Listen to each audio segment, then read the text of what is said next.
Why we are discussing this? Two reasons. Having the use of a binding promise is going to have a favorable effect for banks to manage their market risk and transform that into a credit risk. So simple definition, Murabahah, buy spot, sell deferred. This is what the bank is doing, or the bank's perspective. Tawarruk, buy deferred, sell spot, or is actually the client's perspective. Let's understand what is market risk and what are the market risk magnets. So when I say market risk magnets, when you are dealing with these underlying, for sure you would have to allocate for market risk. So let's look at contract, or the Arabic word aqd, versus promises, wa'ad. Promises here we have two categories. The majority of scholars and AOFI view promises as binding. But there's a smaller group of scholars, but these are the scholars in Saudi especially. They sit on, we call these three banks Najdi banks, Al-Rajhi, Al-Inma, Al-Bilad. So the Sharia scholars that's sitting on their board view that promises are not binding legally.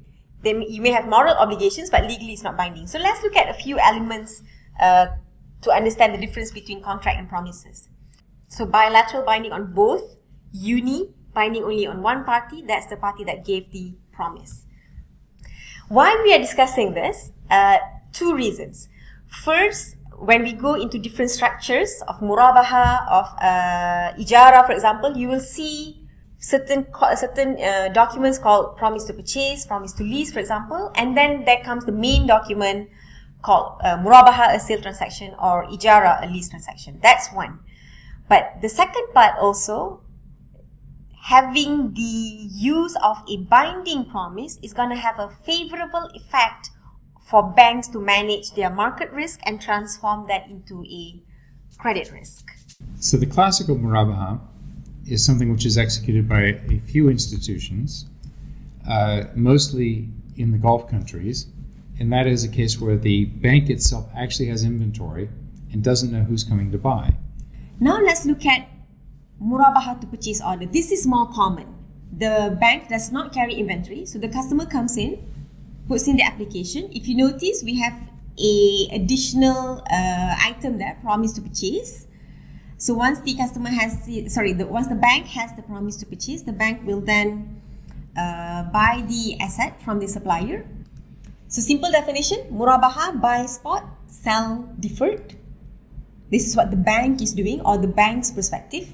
Tawarruk, buy deferred, sell spot, or is actually the client's perspective. Now I'm going to refer to IFSB 15, which is the capital adequacy standard for Islamic financial institution.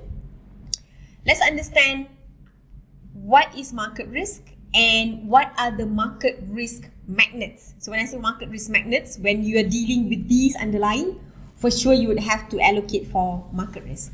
If I break my promise, most Islamic banks will use this to offset any real damages or factual damages that they suffer. Okay, now let's look at the risk profile for Murabahah under IFSB. IFSB actually has discusses three types of Murabahah. First, it just calls it Murabahah. There's a simple explanation here, where the IFI already possess the asset. So this is basically referring to the classical Murabahah. It is just calling it Murabahah. The second category is non-binding MPO. So there is a promise, but the promise is not binding. So this is the risk profile. The third category is binding MPO, which we'll look at separately because the risk profile is totally different. If you notice here, there's no credit risk, but there's actually market risk. Why? Remember, inventory is one of the market risk magnets that we discussed earlier. There's another tool which can be used, which we'll discuss in further detail in the specialist level, is a sale and return arrangement. Or in Arabic, it's called khiyaru shart.